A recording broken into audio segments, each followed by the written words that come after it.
14 साल बाद मिला इंसाफ। चर्चित पिरबल हत्याकांड में 7 दोषी करार। 31 जुलाई को होगा सजा का ऐलान। न्याय के मंदिर में था मामला। बिजनौर से इस वक्त की बड़ी खबर सामने आ रही है, जहां करीब 14 साल पुराने चर्चित पिरबल हत्याकांड में आखिरकार अदालत ने अपना फैसला सुना दिया है।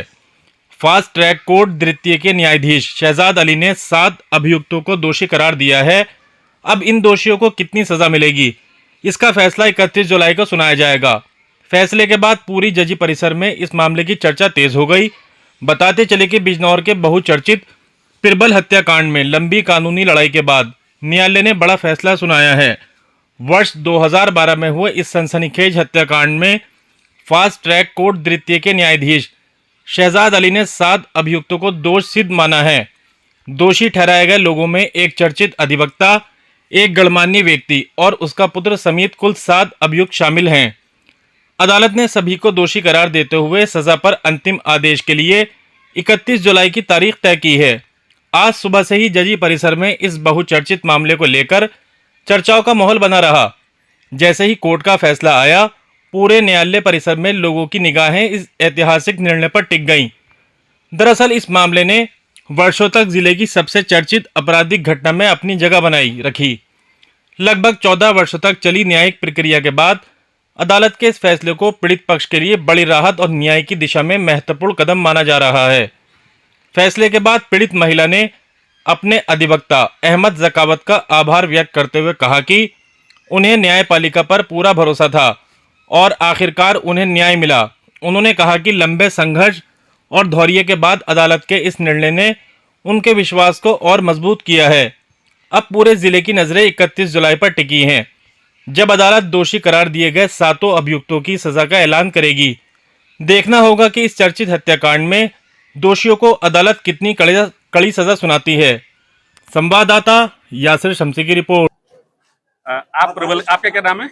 मेरा प्राची अग्रवाल। आपके भाई का 2012 में मर्डर हुआ था। आपको इस केस को लड़ने में कितनी दिक्कतें आई और आज जो दोषी ठहराए गए हैं मुलजिम, आप क्या कहना चाहिए? पहले तो केस को लड़ने में दिक्कत तो बहुत आई मुझे, और यहाँ पे सबसे बड़ी बात थी कि कोई लॉयर ही तैयार नहीं था खड़े होने के लिए। वो तो फिर मतलब कोरोना में जंगाला अंकल की डेथ हो गई थी, उसके बाद में फिर कोई लॉयर भी खड़ा होने को तैयार नहीं था। तब सर ने मेरी बहुत हेल्प करी। मिस्टर तो वकील क्यों नहीं मिल रहा था आपको, क्या वजह थी? कोई लेने को तैयार नहीं होता था कि हम नहीं लेंगे ये केस। हाँ, दूसरी इन लोगों का रसूखदार डर थे। बिल्कुल बहुत पैसे वाले लोग हैं, बदमाश टाइप के लोग थे। मुझे खुद डर था अपनी जान का। हाँ, भी तो दिए गए थे, उसमें क्या हाँ, कई तरह से, मतलब रिलेशन में, क्योंकि मैं भी बनिया हूँ, ये लोग भी बनिए ही थे, तो रिलेशन में कहीं से ऑफर आते थे, लेकिन मैं मना कर देती थी। अच्छा, आपके भाई का जब मर्डर हुआ था उस समय का थोड़ा घटनाक्रम बताएं। क्या मामला था उस समय की बात? मेरा भाई को घर से बुलाया था अग्रसेन जयंती में, आशीष लेके गया था, और अग्रसेन जयंती में उसके साथ में मारपीट करके और उसकी हत्या करके गंगा में फेंक दिया था उसने। अच्छा, उसकी लाश बरामद भी नहीं हुई, काफी समय बाद हुई थी शायद। हाँ, 1 महीना लग गया था। कहाँ से मिली थी लाश? लाश मिली थी हस्तिनापुर, गंगा खेड़ी। अच्छा, हाँ। 2012 से 19 दिसंबर 2012 का केस था और 15 जनवरी 2013 में बॉडी मिली थी। अच्छा, इतनी लंबी लड़ाई आपके इकलौता भाई था और आपके और भी रिश्तेदार आपके साथ खड़े हुए या नहीं हुए इस कांड में? किन लोगों ने मतलब पीछे से सबने हेल्प करी, थोड़ा बताया कि ऐसे कर लो, लेकिन फ्रंट पे कोई नहीं आया। अच्छा, आपको इस केस को लड़ने में लगभग 14 साल बाद इंसाफ की घड़ी आई है, तो क्या आपको क्या दिक्कतें आई होंगी इस दौरान? दिक्कतें थी, क्योंकि बहुत पैसा भी नहीं था हाथ में, अकेली में, और 2016 में मेरी शादी हो गई थी, तो आना जाना बिजनौर बार मैं इतने टाइम से ना कुछ कर रही थी, हाउसवाइफ ही थी, कि मुझे पता नहीं कब जाना पड़ जाएगा इसके चक्कर में। मतलब ना कोई जॉब ना कुछ। अच्छा, जैसा आज सजा हुई है तो आप नहीं, सजा नहीं हुई, अभी दोषी जैसे दोषी ठहराया गया, तो क्या फील कर रही हैं आप? मुझे अच्छा लग रहा है। मैं अदालत का धन्यवाद देती हूँ, वकील साहब का धन्यवाद देती हूँ कि मेरी बिहाफ पे सब बातें कही, और मतलब मैं खुश हूँ इस बात से कि अच्छा, अपने भाई के हत्यारों के लिए क्या सजा चाहती क्या है? मांग करती हैं? आपको कोर्ट से क्या उम्मीद है कि क्या सजा होनी चाहिए? कोर्ट से मुझे उम्मीद है कि सख्त से सख्त सजा दी जाएगी। नहीं क्या सजा? कौन सी सजा की मांग? क्या सजा होनी मेरा भाई तो रहा नहीं, अब तो फांसी भी हो जाए वो भी कम है।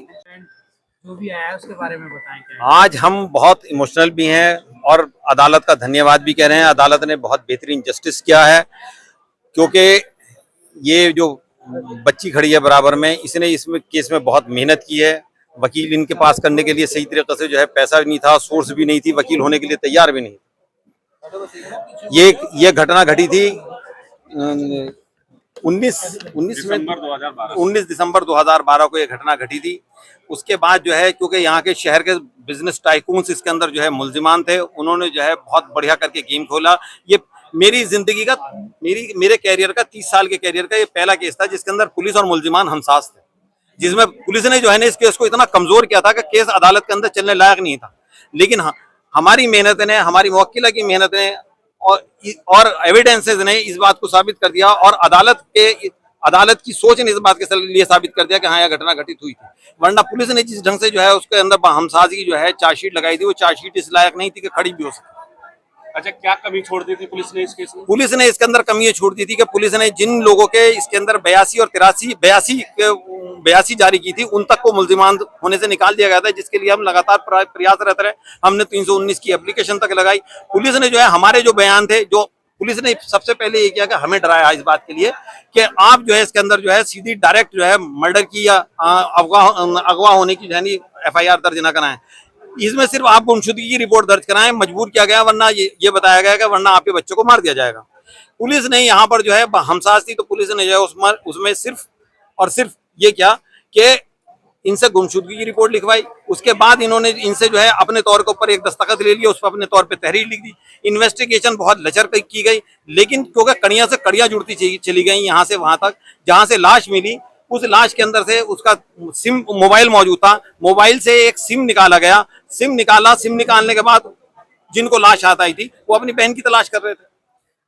उनको जो है अचानक जो है उनकी बहन ने खुदकुशी की थी। अचानक जो है उन्हें जो है एक और लाश गंगा में पानी उतरने के बाद पड़ी मिली, उसमें से सिम निकाला। यहाँ से जो है कड़ी जुड़नी शुरू हुई। सिम से जैसे फोन किया वो जाके प्राची को मिला, तो यहाँ से लाश रिकवर होने का पता चला। एक सबसे बड़ी आइडेंटिटी इसके अंदर ये थी कि हमारे डिफेंस ने ये कोशिश करी इस बात की कि लाश जो थी वो प्रबल की नहीं थी, जबकि लाश वो प्रबल की थी, क्योंकि 2 लाख में एक व्यक्ति ऐसा होता है जिसके अंगूठे, जिसकी उंगली पर उंगली चढ़ी हुई होती है। तो उस लाश गली सड़ी अवस्था में जरूर थी, लेकिन प्रबल के फादर ने जो है उसका बाएं पैर का जब मोजा उतरवाया तो उंगली पर उंगली चढ़ी हुई थी। यहाँ से लाश की आइडेंटिटी हुई। लाश की आइडेंटिटी होने के बाद जो है उसके बाद प्राची ने जो है जो बयान अपने दर्ज कराए और गवाह ने जो दर्ज कराए, वो पुलिस ने उसके अंदर हमसाजगी क्लियर नहीं किए। उसके अंदर जो है अपने तौर के ऊपर बयान लिख दिए। हमारा प्रयास रहा, हमने अदालतों के अंदर एप्लीकेशन लगाई, तब अदालत ने हमारी सुनवाई की, और अदालतों ने जहाँ आज इंसाफ का दिन था, आज इंसाफ हुआ।